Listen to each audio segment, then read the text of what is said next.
Daksha electrical engineering and civil service academy आप लोगों का स्वागत है। और आज हम लोग जो है सो आपका 21 अगस्त के जो है सो जो भी द हिंदू के करंट अफेयर्स हैं उसको हम लोग एमसीक्यू के फॉर्मेट में डिस्कस करेंगे। और यह जो है सो जो भी आपके आने वाला एग्जाम है उसमें आपके यूजफुल होगा। जनरली जो है सो यूपीएससी और जो है सो स्टेट पीएससी में आपको ज़्यादा मदद करेगा। ठीक है, बाकी जो भी एग्जाम है उसमें आप करंट अफेयर्स आए तो जाहिर सी बात है सारे एग्जाम में करंट अफेयर्स आते ही हैं, तो आपकी मदद करेगा। ठीक है, तो हम लोग चालू करते हैं बिना समय गंवाए हुए। तो बोलता है कि एनएचआरसी जो है सो यहाँ पे हम लोग जो है सो इसमें हिंदी और इंग्लिश में इस बार हमने दोनों रखा है। तो आप जो है सो हिंदी और इंग्लिश से दोनों लैंग्वेज में आपके वीडियो आएंगे। जो जिसमें देखना चाहता है वो देख सकता है, क्योंकि बहुत सारे लोगों का कमेंट था कि इसको हिंदी में भी लाइए। तो हम लोग जो है सो इसको हिंदी में भी ला रहे हैं। तो चलिए पहले हिंदी वाला डिस्कस कर लेते हैं।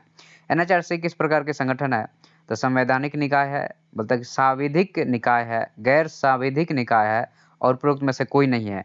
तो आपको पता है कि एनएचआरसी जो है सो आपका नेशनल ह्यूमन राइट कमीशन जो है सो कब आया? 1993 में आया।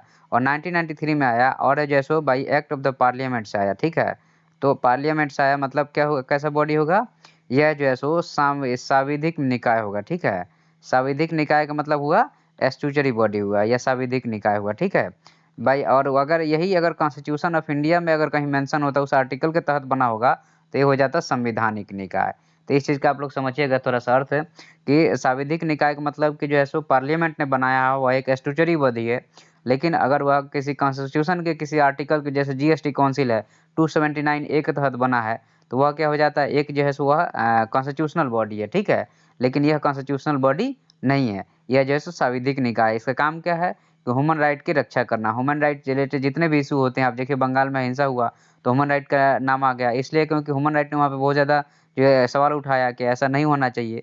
कहीं भी मानव के जो भी अधिकारों का हनन होता है, उनके राइट टू लाइफ का हनन होता है तो ह्यूमन राइट आगे आता है। ठीक है, एनएचआरसी आगे आकर के उसको बचाने की कोशिश करता है।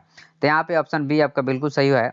नेक्स्ट क्वेश्चन की तरफ हम लोग बढ़ते हैं। तो आपका दूसरा क्वेश्चन कहता है कि सीबीआई की शक्ति प्राप्त होती है, मतलब सीबीआई को जो है सो आपका सेंट्रल ब्यूरो ऑफ इन्वेस्टिगेशन को शक्ति कहाँ से मिलती है? तो इसको शक्ति जो मिलती है दिल्ली के विशेष पुलिस स्थापना अधिनियम 1946 के तहत इसको शक्ति प्रदान की जाती है। ठीक है, दिल्ली पुलिस एस्टेब्लिशमेंट एक्ट 1946 है, इसीलिए यह जो है सो आपका दिल्ली के लिए ही या दिल्ली के लिए ही है और कॉन्स्टिट्यूशन ऑफ इंडिया में नहीं मेंशन है। इसलिए जो है सो स्टेट बार बार इसको रोकते हैं और इसको कहीं जांच करना होता है तो स्टेट से परमिशन लेना होता है। लेकिन कुछ केसेस में अगर सुप्रीम कोर्ट या हाई कोर्ट कह देता है कि सीबीआई इसमें जांच करे तो सीबीआई हो खुल के जांच करता है। अदरवाइज सीबीआई को जो है सो पहले परमिशन लेना पड़ता है। दूसरा चीज़ ये है कि सेंटर रिकमेंड कर देता है। मान लीजिए अभी हर बार जैसे स्टेट रिफ्यूज कर देते हैं तो सुप्रीम कोर्ट ने क्या बोल दिया कि भैया कहीं परमिशन लेने की जरूरत नहीं है। अगर सेंटर रिकमेंड करता है, स्टेट मान लीजिए कि स्टेट का केस है और स्टेट के सीएम सेंटर को लिख देते हैं कि भैया हमें सीबीआई की जांच चाहिए है, तो सीबीआई वहाँ सेंटर रिकमेंड कर देता है कि और ठीक है। जैसे सुशांत सिंह वाले केस में बिहार गवर्नमेंट ने रिकमेंड किया, सेंटर ने माना और वो जांच शुरू हो गई। तो इसको जो है इस क्योंकि ये कॉन्स्टिट्यूशनल या पार्लियामेंट ने जैसे इसको उस तरह से नहीं बनाया है, दिल्ली पुलिस एस्टेब्लिशमेंट एक्ट के तहत बना है तो ये दिल्ली पुलिस के लिए ही बना है, लेकिन उससे ये पावर ड्राइव करता है, इसलिए जैसे इसको परमिशन लेने की जरूरत पड़ती है और सेंटर इसको पावर देता है। चलिए नेक्स्ट क्वेश्चन आपका यहाँ पे ये बिल्कुल सही है। नेक्स्ट क्वेश्चन की तरफ हम लोग बढ़ते हैं। दुनिया में सबसे ज्यादा लाइव स्टॉक आबादी वाला देश कौन सा है? लाइव स्टॉक का मतलब कि पशु पशु जितने भी हैं उनको लाइव स्टॉक कहा जाता है। ठीक है, तो अब यह जो देश है यह यूपीएससी में क्वेश्चन आ चुका है। ठीक है, मेरे ख्याल से 2008 में आया था ये क्वेश्चन। तो यह जो है आपका यह भारत देश है आपको वर्ल्ड में, इसलिए जो है सो आपको पता है कि जब कहीं ट्रेड की बात आती है, यूएसए हो गया या फिर जो है सो आपका ऑस्ट्रेलिया हो गया या फिर जैसे न्यूजीलैंड हो गया, जब ट्रेड इन लोगों की बात आती है तो अपने यहाँ जो है सो दूध का उत्पादन है सबसे ज़्यादा, लेकिन अपने यहाँ पॉपुलेशन ज़्यादा है, खपत भी ज़्यादा है। दूसरा चीज़ क्या है कि जब मान लीजिए कि अपना ट्रेड इन सब क्षेत्रों में अगर हम ओपन कर देंगे तो इनके माल जो है सो हमारे यहाँ के भरमार हो जाएगा, तो हमारे अपने प्रोडक्ट जो है सो ढंग से नहीं बिकेंगे। तो ये सारे इशू रहते हैं, लेकिन इसमें अपना ऑप्शन जो है सो ये बिल्कुल सही है और ऑप्शन अपना यहाँ पे ये सही हो जाता है। उसके बाद में बोलता है कि निम्नलिखित में से कौन सा फसल खरीफ का फसल है? ये भी यूपीएससी में आया हुआ क्वेश्चन है। ठीक है, इसमें ऑप्शन जरूर अदला बदली हुआ होगा। तो देखिए धान जो है सो खरीफ का मतलब देखिए 3 सीजन होता है। तो एक तो होता है रबी होता है, ठीक है, और दूसरा होता है खरीफ होता है। ठीक है, रबी हो गया, खरीफ हो गया, और तीसरा जो होता है इन दोनों के बीच का होता है, उसका आप लोग नाम कमेंट करके बताइएगा क्या होता है। ठीक है, तो रबी के फसल जो ठंडे के दिनों में होता है, खरीफ जो गर्मी के दिनों में होता है, मतलब मानसून के टाइम में होता है, और बीच में जो है जिसमें आपका लेमन हो गया, वाटर लेमन हो गया, और वो सारे जो है सो जायद जिसको बोला जाता है, दिनों के बीच गर्मी में जो फसल होती है, बहुत गर्मी को टॉलरेट करने की उसकी क्षमता होती है। तो अपना जो धान है, गेहूँ ठंडे के दिनों में होता है इसलिए गेहूँ तो होगा नहीं। सोयाबीन बरसात के दिनों में होता है इसलिए बिल्कुल सही है। अमरूद यहाँ पे कन्फ्यूज़ करने के लिए दिया गया, अमरूद यहाँ पे फल है, फसल नहीं है। तो इसलिए जो है सो आपका यहाँ पे 1 और जो है सो 3 जो है सो आपका बिल्कुल सही है, केवल 1 और 3 और यहाँ पे जो है सो ऑप्शन ए सही हो जाता है, ठीक है। उसके बाद निम्नलिखित में से कौन स्मॉग टावर के बारे में सही है? तो अभी जो है सो दिल्ली में स्मॉग टावर लगाया जा रहा है, ठीक है। स्मॉग टावर क्या करेगा? गंदे हवा को साफ करके शुद्ध हवा में बदलेगा, ठीक है। तो इसमें जो है सो कार्बन का जो है सो नैनो फाइबर रहता है जो खींचता है हवा को और जो है सो गंदे चीज़ों को निकाल देता है, फिर आपको साफ हवा दे देता है, ठीक है। तो दिल्ली में यह पहली बार लगाया जा रहा है। तो बोलता है कि दिल्ली में वायु प्रदूषण को नियंत्रित करने के लिए जो है सो यह लगाया जा रहा है, बिल्कुल सही है। पार्टिकुलेट मैटर को 50% तक कम करने की उम्मीद है, हाँ ये भी सही है। बोलता है सिंथेटिक नैनो फाइबर, यहाँ पे देखिए बेवकूफ़ बनाने के लिए यहाँ पे कार्बन जो है सो कार्बन नैनो फाइबर है, सिंथेटिक नैनो फाइबर नहीं है। यहाँ पे कन्फ्यूज़ नहीं करना, बिल्कुल कन्फ्यूज़ नहीं करना है। चीन में दुनिया का सबसे बड़ा स्मोक टावर है, ये भी सही है। तो तीसरा जहाँ-जहाँ उसको आप कैंसल कर दीजिए। तो ऐसे ही आपका जो है सो एलिमिनेशन मेथड से चलेंगे, तो बी आपको ऐसे ही यहाँ पे सही मिल जाएगा। ऑप्शन बी बिल्कुल सही है यहाँ पे। छठा क्वेश्चन की तरफ बढ़ते हैं कि एनजीटी के बारे में हमेशा क्वेश्चन बनते रहता है। तो चलिए हम लोग ये क्वेश्चन एनजीटी से देख लेते हैं। यह 2010 में संसद के अधिनियम द्वारा एक सांविधिक निकाय है। यह एक स्टैट्यूटरी बॉडी है, 2010 में आया है, नेचुरल प्रिंसिपल पे वर्क करता है, ठीक है। तो यह जो है ज़ाहिर-सी बात है कि न्याय के प्राकृतिक सिद्धांत पे काम करता है। अनुच्छेद 21 के भविष्य को बनाए रखने में मदद करता है। यह एक बहुत ही डाइवर्स स्टेटमेंट है। बिल्कुल राइट है यह, लेकिन डाइवर्स स्टेटमेंट है लेकिन राइट है, ज़ाहिर-सी बात है। राइट टू लाइफ में जो है सो एनवायरनमेंट भी आता है, पॉल्यूशन भी आता है। तो अगर एनवायरनमेंट, पॉल्यूशन और इसको देखता कौन है?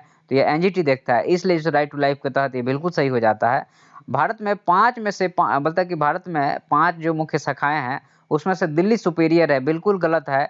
आप अभी मद्रास हाई कोर्ट का जो अभी ऑर्डर आया था, कोई सुपीरियर नहीं है, सब के सब शाखाएँ बराबर हैं और ये 5 शाखाएँ कहाँ पे हैं? दिल्ली में है, पुणे में है, चेन्नई में है और कहाँ पे है?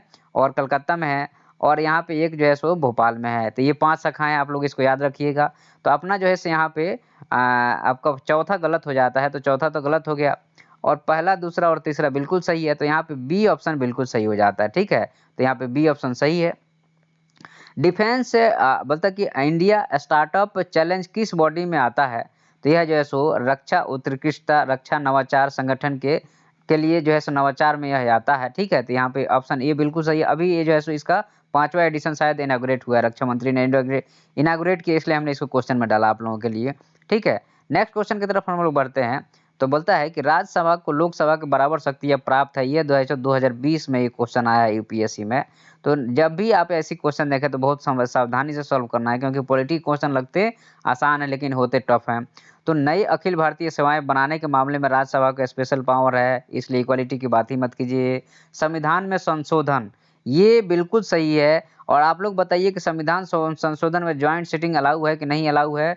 तो हम बता ही देते हैं नहीं अलाउ है, ठीक है। सरकार को हटाने में भी जाहिर सी बात है लोकसभा में उसको डाला जाता है और कटौती की गति मतलब मैं बोलता कि कट मोशन भी इसमें नहीं है, क्योंकि बजट के इसमें बहस ही नहीं होता है। बजट का बहस होता है, वोटिंग नहीं होती है। तो इसलिए जैसे ऑप्शन बी बिल्कुल सही हो जाता है यहाँ पे और यहाँ पे ऑप्शन बी यहाँ पे सही है आपका। उसके बाद में 9वाँ क्वेश्चन कहता है कि निम्नलिखित में से कौन-सी श्रेणी मौलिक अधिकारों के विरुद्ध सम्मिलित है? भेदभाव के रूप में अस्पृश्यता। तो ये देखिए ज़ाहिर-सी बात है, राइट टू इक्वालिटी जो है सो आप लोग बताइए, राइट टू इक्वालिटी कहाँ से कहाँ तक आता है, कौन से तक? 14 से लेकर के 18 तक राइट टू इक्वालिटी में आता है। तो राइट टू इक्वालिटी जो है सो अस्पृश्यता आर्टिकल नंबर 17 में आता है। तो यहाँ से अगर हमको याद होगा यह आर्टिकल, तो हम लोग सीधे जो है सो चले जाएँगे ऑप्शन डी पे और यहाँ पे हमारा ऑप्शन डी सही हो जाएगा, ठीक है। उसके बाद में 10वाँ क्वेश्चन, परिभाषा के अनुसार एक संवैधानिक सरकार है। तो संवैधानिक सरकार का मतलब कि संविधान के दायरे में काम करना, मतलब संविधान जो लिमिटेशन सेट करा होगा उसी पे आपको काम करना, उसके बियॉन्ड जाके काम नहीं करना है। तो ज़ाहिर-सी बात है कि इसको जो है सो विधायिका द्वारा सरकार, देखिए चारों के चारों ऑप्शन सही हैं, लेकिन महत्वपूर्ण बात यह है कि इसमें से सबसे ज़्यादा सही कौन है? तो विधायिका द्वारा सरकार, तो विधायिका तो जहाँ पे मोनार्की है वहाँ भी विधायिका है, ठीक है। लोकप्रिय सरकार तो ज़ाहिर-सी बात है कि पार्लियामेंट्री हो चाहे नॉन पार्लियामेंट्री हो, अगर पब्लिक के लिए अच्छा काम करेगा तो लोकप्रिय सरकार होगा कि नहीं होगा? वो तो होगा ही होगा। बहुदलीय सरकार तो सभी जगह बहुदलीय, कहीं सिंगल है, कहीं मल्टी पार्टी है, लेकिन इसका ये मतलब नहीं हुआ कि वहाँ पे जो है सो डेमोक्रेसी है या संविधान है।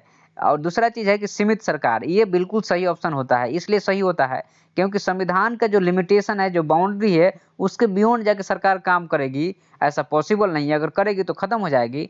इसलिए संविधान सरकार का मतलब ही है कि सीमित सरकार है, मतलब लिमिटेड गवर्नमेंट है। तो ऑप्शन डी बिल्कुल सही है, ठीक है। उसके बाद नेक्स्ट क्वेश्चन की तरफ, तो आज हमारा इतना ही था, थैंक यू। ठीक है, आप लोग इसका इंग्लिश वर्जन भी, आप जो इंग्लिश वर्जन में देखना चाहते हैं, इंग्लिश वर्जन भी आप लोगों के लिए उपलब्ध है, आप लोग इंग्लिश वर्जन भी इसका देख सकते हैं। ठीक है, थैंक यू आज के लिए।